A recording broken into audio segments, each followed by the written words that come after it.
Hello, friends. Welcome back to Sustainable Work. I have a great speaker with me here today. Her name is Candice Burney. Hi, Candice. Hi, how are you? I'm doing great. How are you today? Great. Yes, so happy to have you here. So, Dr. Candice Burney earned her PhD in industrial organizational psychology, focusing on applying research to increasing workplace productivity, employee engagement, work-life balance, emotional intelligence, and helping with organizational growth.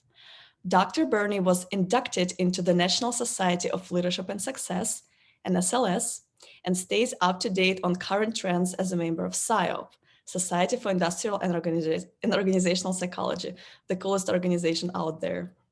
Her passion is elevating others by helping them to realize their true potential. Welcome, Candice. So good to have you here. Thanks. Thank you for having me and thanks for doing this. Yeah. So why don't you tell us a little bit about yourself? What is the work that you currently do? What your interests are? Okay. I decided to get my degree in IO psychology in 2012. So it was a nice 7-year journey. Got my master's en route there. But originally I knew that I just wanted to help people, but I wasn't sure in what way. So I started off the clinical route, and about 6 months in, I took a class and I learned about IO psychology. I had never heard of it before, didn't even know it existed, but it helped humans in the workplace. And with the background that I had in business and sales, it really called to me. And it fit perfectly with how I want to help people. And that's help them succeed, help them grow, help them become better, and so that they can help others get better. And I have thoroughly enjoyed it. So I've been able to help coach people with work and life. And through the many roles that I've held, I've been able to engage and motivate and help people see different perspectives, help them learn different ways that they can help themselves. And I feel that's a strong point that I have, that I'm able to help others learn.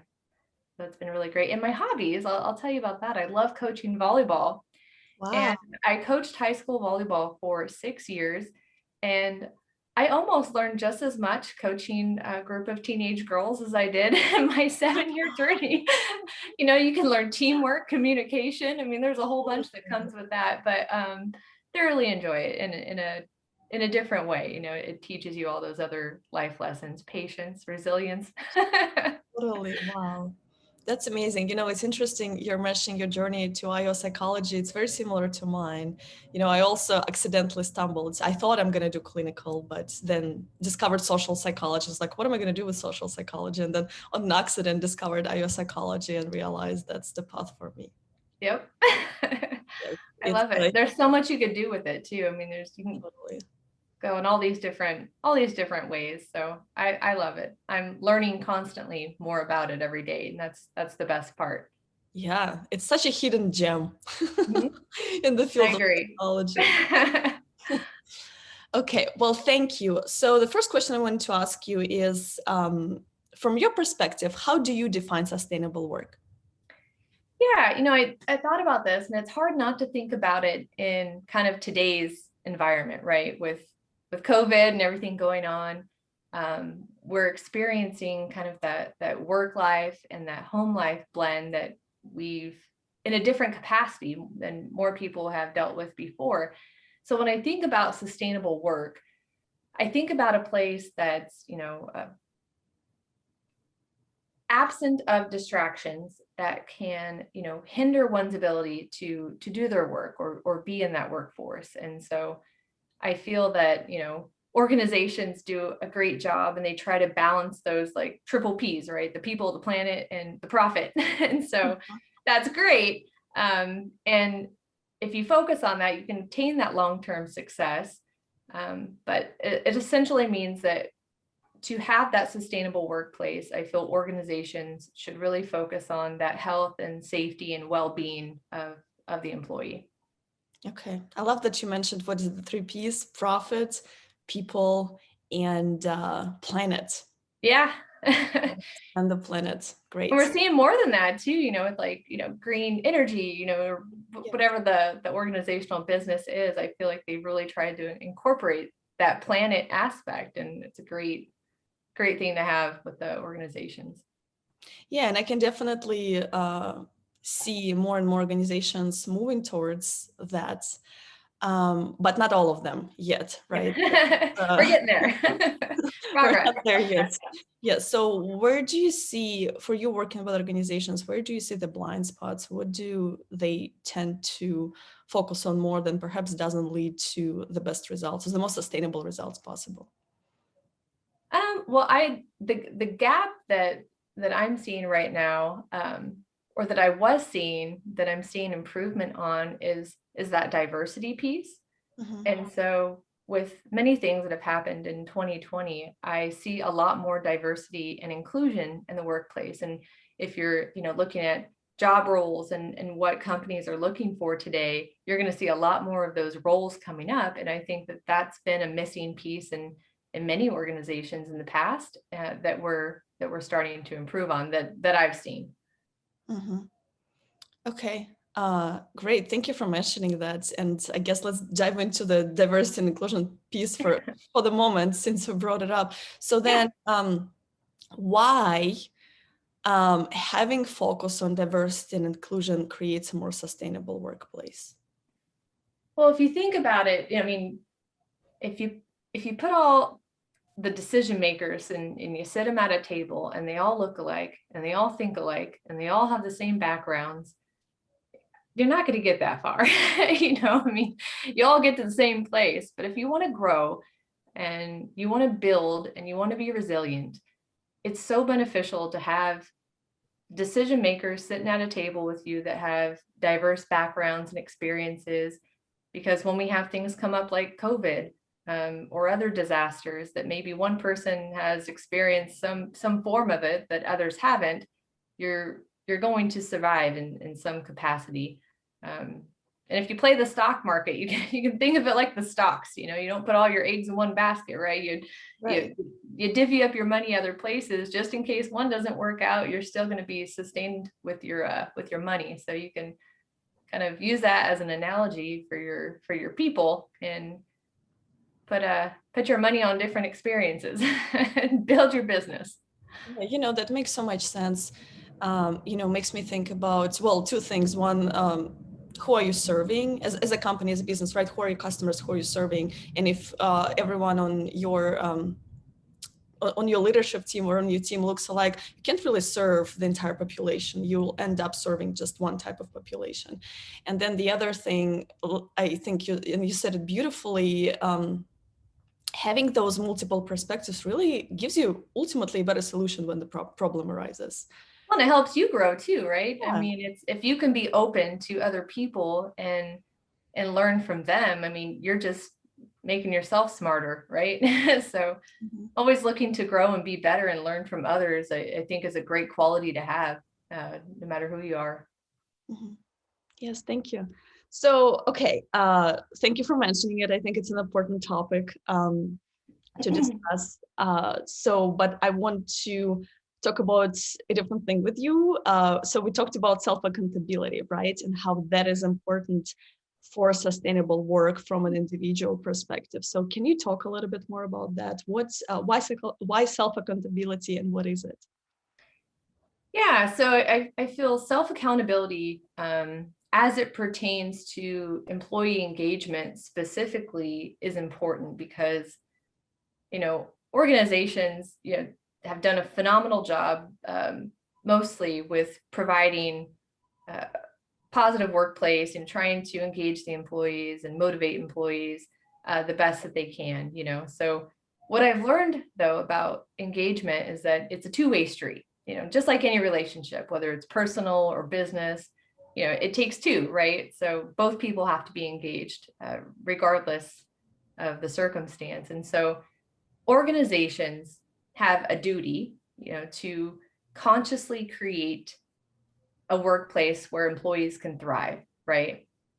But employees, have a duty to take ownership of the way that they feel and of their self-happiness. So, and there's many ways that they can do that. And so that's where I like to focus and work on with people.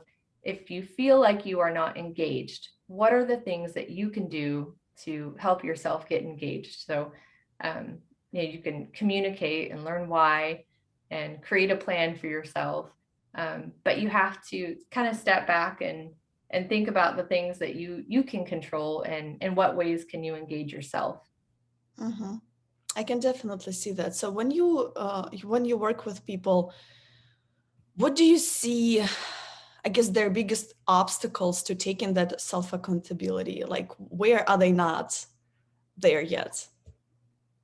I think recognizing that they own it, so I think it's hard sometimes to step out of your feelings, so, and understanding why also. So if you're in a moment or in a situation to where you feel that you're not engaged, understand why. Is that because of the relationship that you have with a peer, or your boss?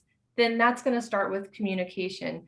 Mm-hmm. And I think oftentimes just that simple conversation surprises people, just mentioning it. Hey, this is how I'm feeling, and this is why I'm feeling this way. And sometimes just having that conversation can solve many of the feelings that people have. But it's that fear, it's the fear of, if I bring this up, how will it be perceived, and so just having that confidence to know that, you got to take ownership, and you can do it in a way that's positive, and it's about your self happiness. So, you need to find some purpose, in what you do, and find meaning in what you do, and that helps also with being engaged. But I think it definitely starts with the conversation, and kind of working that out with why you feel the way that you feel. Yes, I love that you said that, and right, and understanding that the way you feel ultimately is your responsibility, right? It's never organization's responsibility. Okay, so can you perhaps give an example of like what makes for a good conversation, right? What makes for that good feedback? Because the other thing I notice people do is whenever they don't feel good about something, the tendency is to blame it either organization or blame it on another person. That's the initial reaction. So can you give an example when a situation like this arises? What can an employee do? Like, what is the process that he or she can take, him or herself, to move forward? I think the best advice that I could give would be to be open to others' perspectives and feedbacks, and don't assume. So a lot of times when, we feel a certain way, we are assuming that others are also feeling a certain way. And those assumptions can lead to feelings. And so taking the assumptions out of it, being willing to have a conversation with someone and being open to what they have to say, and trying your best to understand and hear their perspective. So I think, that's a level of emotional intelligence, right? And growing your emotional intelligence and being able to kind of almost take the emotions out of it, right? And think of it for how it is. So if you're in a situation and you're bothered and you have to have that conversation, you can talk about it, and taking out those assumptions will help. And I heard one time, I was listening to a podcast and it really resonated with me. And, they said, whenever you're having these assumptions about somebody, you can kind of finish whatever your thought is with the word maybe, and if you finish your thought with the word maybe, then you're kind of second guessing your assumption, which is a good thing, because you don't want to be judgmental, right? And you don't want to assume things. So I think kind of teaching yourself that method can help you be more open to other perspectives, and listening. Yes, I love it. That you're like you start questioning your own thoughts, you start questioning your own assumptions, and that helps you to be open-minded. Because we're biased, right? We don't try to be, but we're all conditioned the way that we are, and we have this unconscious bias that we have to control for ourselves, and train ourselves all the time. So Absolutely. Okay. Well, thank you. I think this is very helpful to me and to the audience. Yeah, of course. So, another question that I have for you, what can help us sustain productivity and fulfillment without causing the burnout over long period of time? So I think with burnout and fulfillment, we finding that purpose helps. So ways that, and if we're staying on the theme with self-accountability, ways that you can find that purpose would be to ask yourself questions, um, where am I helping people, right? How is what I'm doing um, beneficial, in every day? So you can ask yourself those questions to help find meaning, because if you find meaning in what you do, it makes it relevant. You feel like you have that purpose, just with anything else, right? Um, Understanding that you're in control, like we talked about, but in a different capacity. So for that fulfillment piece and relating it to burnout, time management. So are you effectively managing your time? Are you creating your SMART goals? Most organizations have the SMART goals, and it's a common theme, but it works, and that's why organizations push it. So and for those who don't know, the SMART, it's a specific, measurable, attainable, relevant, and time bound. So if you create those goals, and as you complete them, you're building your confidence, and you're motivating yourself to do more and to progress. So that's what I would recommend, and you feel fulfilled in the process. Right.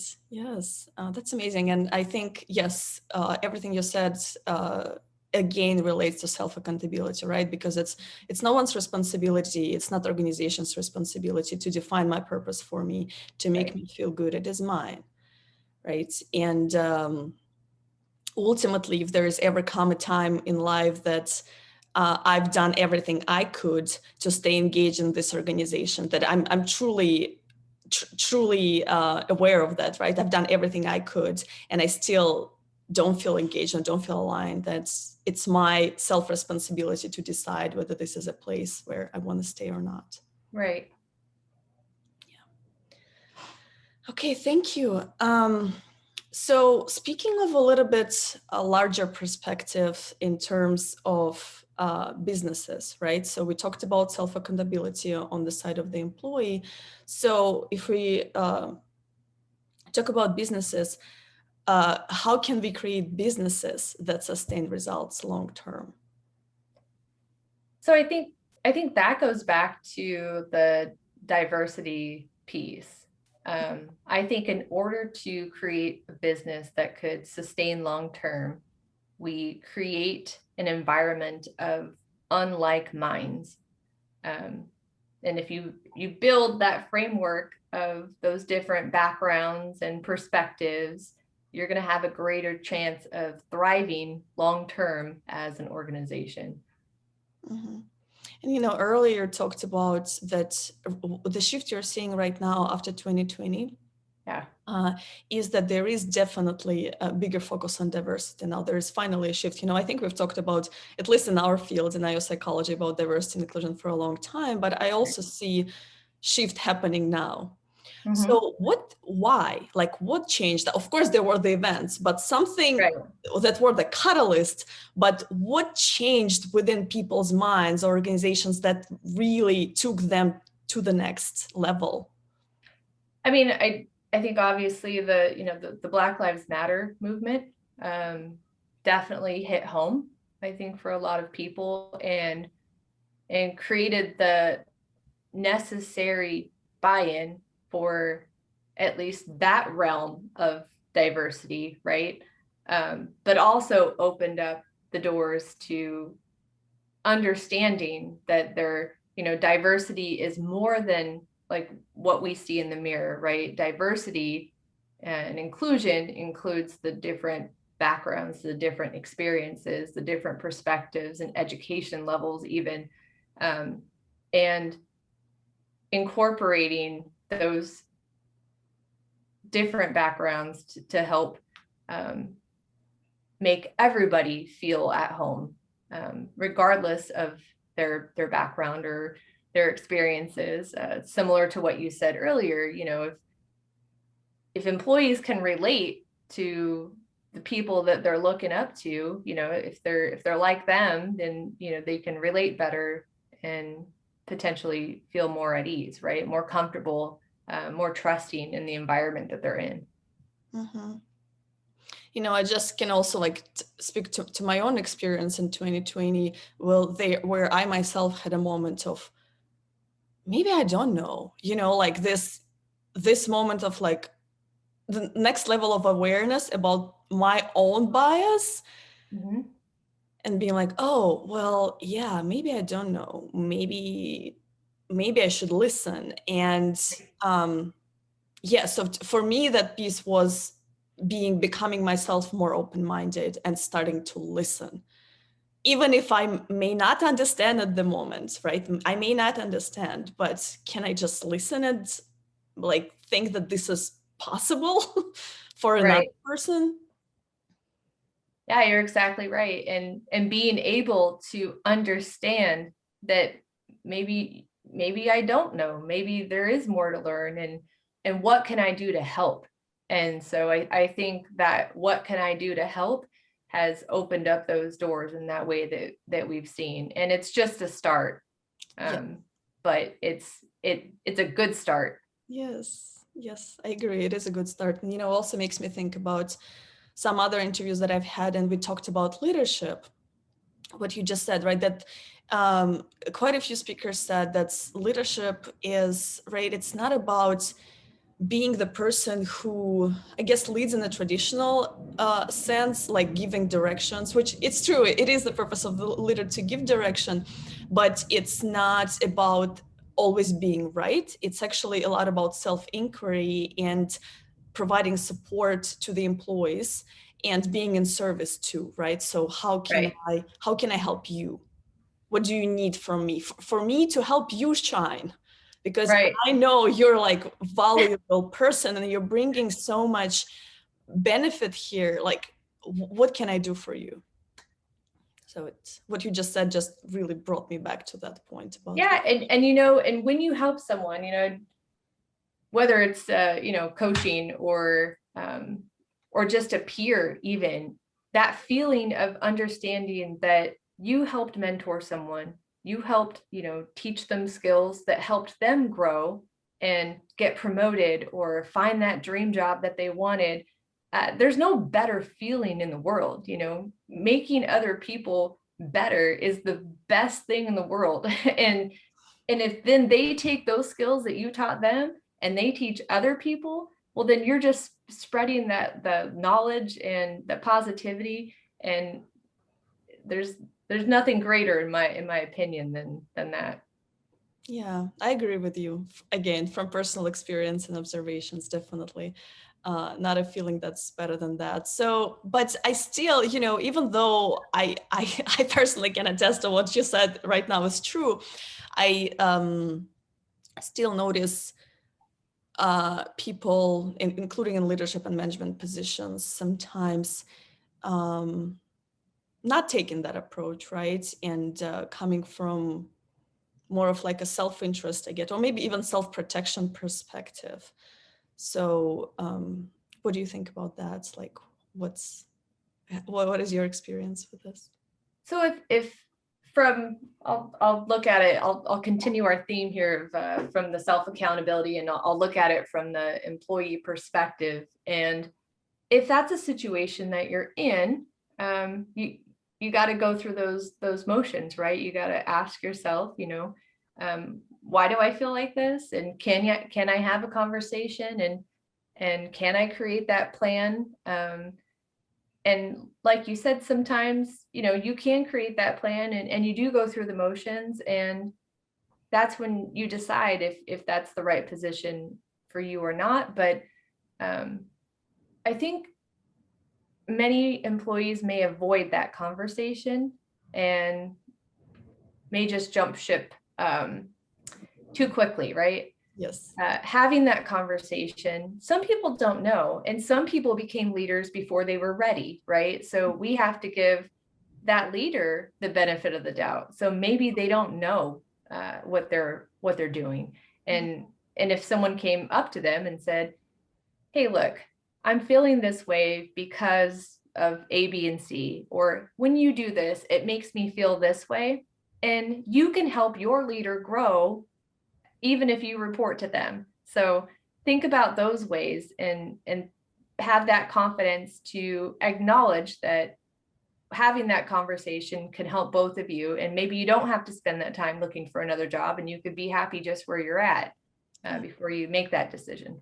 Absolutely. I love that. And, for me, your self-accountability piece relates to like personal leadership, right? Even if I'm an employee, um, what can I do? What can I do to, I don't want to say make myself feel comfortable, but to kind of make the situation better, right? And there is things I can do, I should probably do them. If there are no more things I can do, then yes, you may need to make a different decision. Right. So I have a question. One thing that I know is difficult for people in terms of providing feedback is not only having the conversation, like the fear that is associated with it, but providing like good quality feedback, because the way you said it right now, right? It's, I feel this way when you do this. Whereas generally, I think the initial reaction, initial like wording to given feedback is like, you make me angry, right? It's putting responsibility on the other person. Right.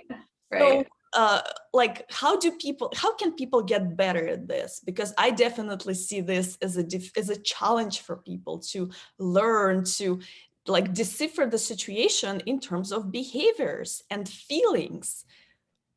It is, because we all care about, the perceptions of others. And, you can say all day long, like, oh, it shouldn't matter what other people's opinions are. But at the end of the day, you care. You care about how your thoughts will be perceived. You fear that your thoughts will not be received well, right? And I think the best way to go about those situations is to just be genuine in your feelings and specific, and kind of honing on your emotional intelligence. If this is a personal environment, you may approach it a little bit differently from a work environment, right? But still with the same respect and care. So in the workplace, if I'm feeling that way and I need to speak to a boss, I can say, lately I've been feeling this way. Don't put the blame on someone else, because remember, we're self-accountable of our feelings. You can say, I've been feeling this way, and I've realized that these things cause these reactions within me. How do you think, you could help me with that? So you can ask questions and provide that dialogue to where it's not so demanding. And also, if there's something that's causing, say, burnout for you, right? If you have too much of a workload, for example, you don't want to just complain about it. You want to have a solution also. So if you come with that conversation and say, hey, I have so much on my plate, but I thought about it, and I think that if we can give these tasks to this department, and maybe if I can get some help from so-and-so, I think I can get this done. And so if you come to the table with a solution also, it shows your leadership, it shows your self-accountability, and you can create that respect between the two and work it out a little bit easier. I love it. Thank you. Of course.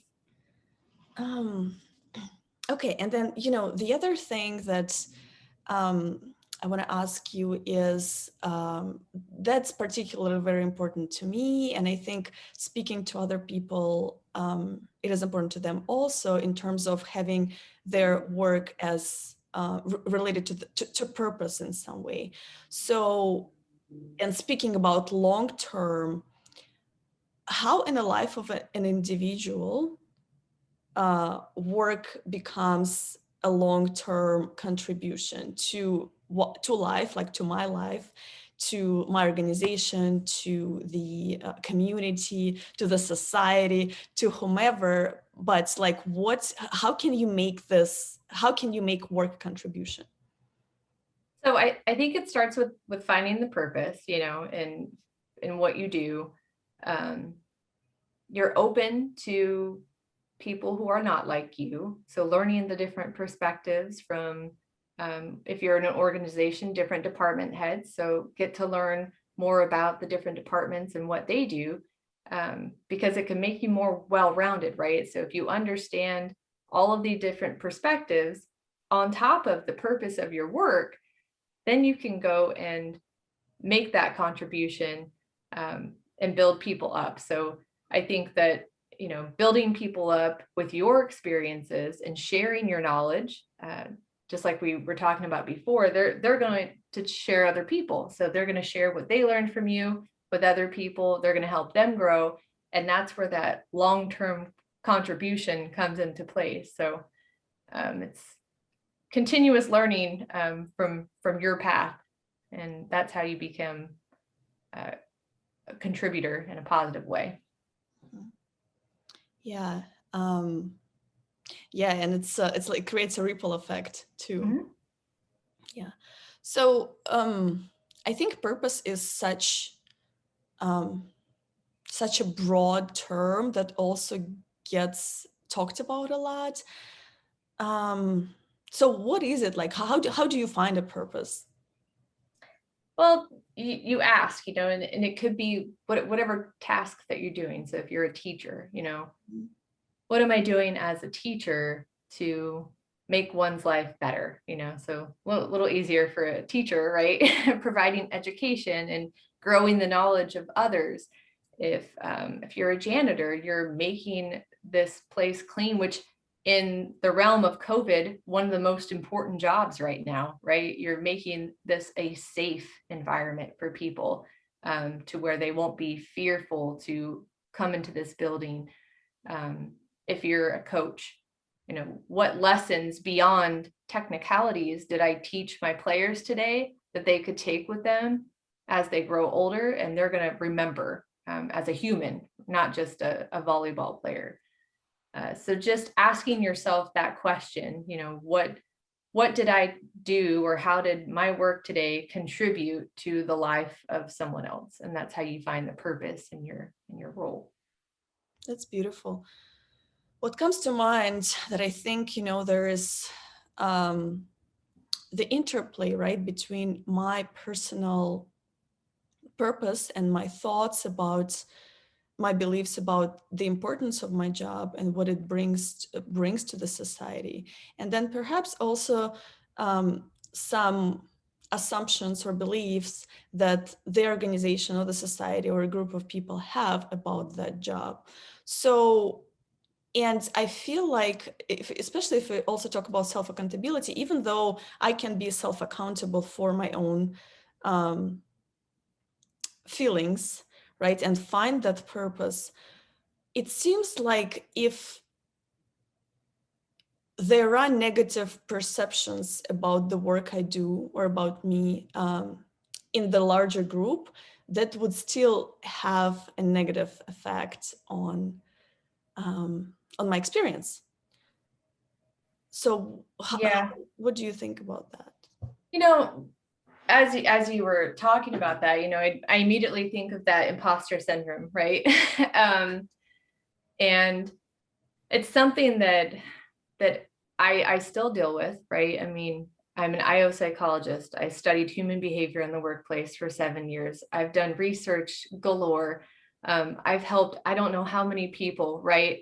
But I'll still be in a situation sometimes, where should I say that? I know the answer. Should I contribute? I'm not sure. Someone else may not agree, but I have so much to contribute and to offer. And so I think it takes that consistency within yourself, and that confidence to realize that I know what I know. I may not know it all, right? But I know enough to contribute positively to society, to the workplace, to whatever it is that I do to help people find that meaning, their engagement.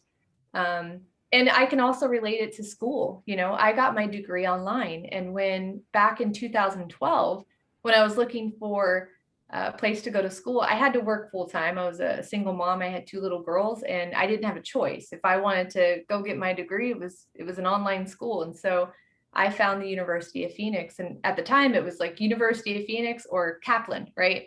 Um, Now you can get a degree online from anywhere, just about, and it's changed dramatically. But I always kind of felt that stigma, like, oh man, I didn't sit at a brick and mortar and learn, but it doesn't matter. You get it out of things what you put into it, right? And I put in a lot of, as you know, what it takes, hard work and tears, happy tears, sad tears, and I earned it. So yes, you deal with these assumptions and these judgments that may or may not be there. Is it a judgment, or is it an assumption of a judgment, right? Yeah. But I think staying true to who you are and staying confident in what you know and how you can help will help you get through those times. Yeah. And 2 things as you were speaking came up for me. One is, again, coming back to contribution and purpose. If I know my purpose, and I know how to your example, speaking up, bringing something up in the meeting, even if I feel uncomfortable, even I feel afraid, if I look at it from the perspective of the contribution, it's easier to do that, because ultimately, what choices do I have? I have a choice to contribute, maybe it's not going to be a contribution, right? But maybe contribute or not contribute at all. Yeah. Those are the 2 choices. So it does, I know, definitely takes self-awareness and courage to start speaking up and showing up as yourself. But I think it definitely pays off in terms of how you feel internally within yourself. It's like going to the gym, right? I mean, you never go to the gym and then regret it after, right? It's you go to the gym and you work out and you feel better, and you leave and you don't have regrets about it. So if you kind of compare your contribution to the gym, I mean, no harm can come of it, right? I'm not going to say anything that's going to hurt anyone, right? I can only help you. So if you choose to not listen or don't use it, that's okay, right? But there's no regrets in it. So I try to think of those moments like the gym. Got to go to the gym every day. Got to help someone. Totally. Yes. And, just I used to, I still do yoga, but I used to do a lot of yoga. And I think I mentioned was a yoga teacher at some point. And I remember this just saying floating around, going to yoga, or regretting going to yoga said, I regret going to yoga said no one ever. Yeah. So I think it's the same thing. Speaking up, I regret speaking up in that meeting said. Right. Right. Yeah. Okay, and then the second thing that I was thinking about, that I just love that you talk about self-accountability, and I don't remember if this, what I'm just about to say came out of my conversation with you last week, or maybe somewhere else, but let me know if it came out from my conversation with you. That's when we talk about changing systems, right? And when we talk about, take any system, racial inequality, gender inequality, patriarchy, whatever. Of course, the system affects me, me, woman, okay? As a woman, patriarchy affects me, patriarchal society.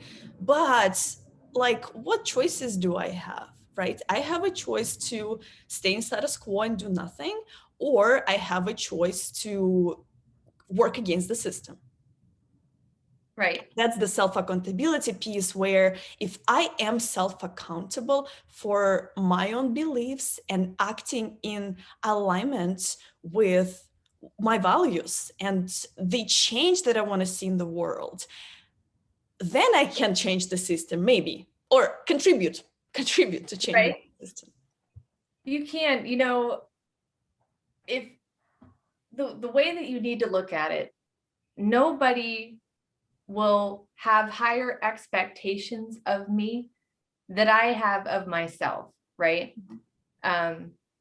May not be able to say fix the world in a day, right? But having that confidence to understand that I am capable and I can lead and I can help people, and consistently providing that information to yourself, right? So that you're not stuck. I think in different scenarios, maybe it's as women, and in other cases, you can tend to conform, right?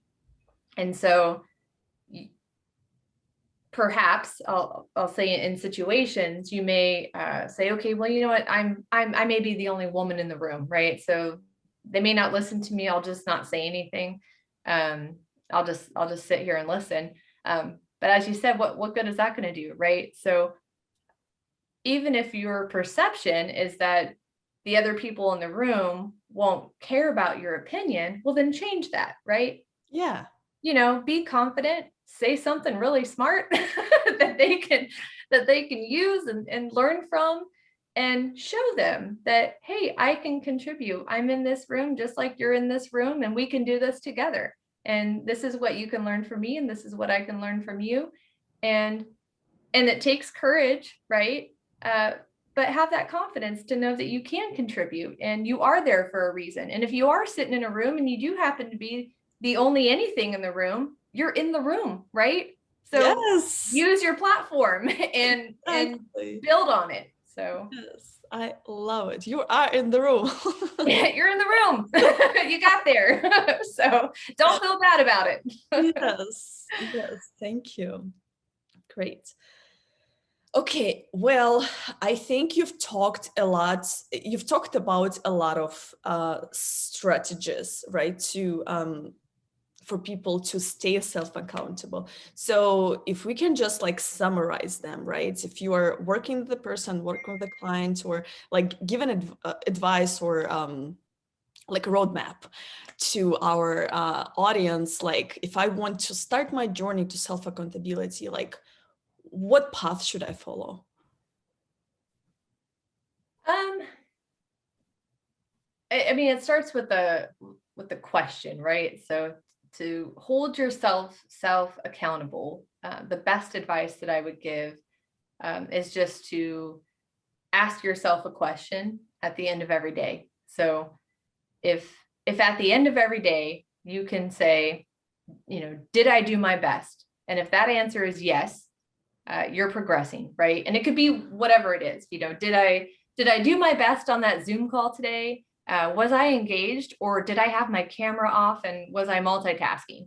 Did I do my best to find purpose in my work? Did I do my best to be a positive role model to my peers or my family? Just did I do my best? So, and understanding that today's best may be different than tomorrow's best. If your consistent answer is yes, then you're likely also progressing at the same time. Yeah.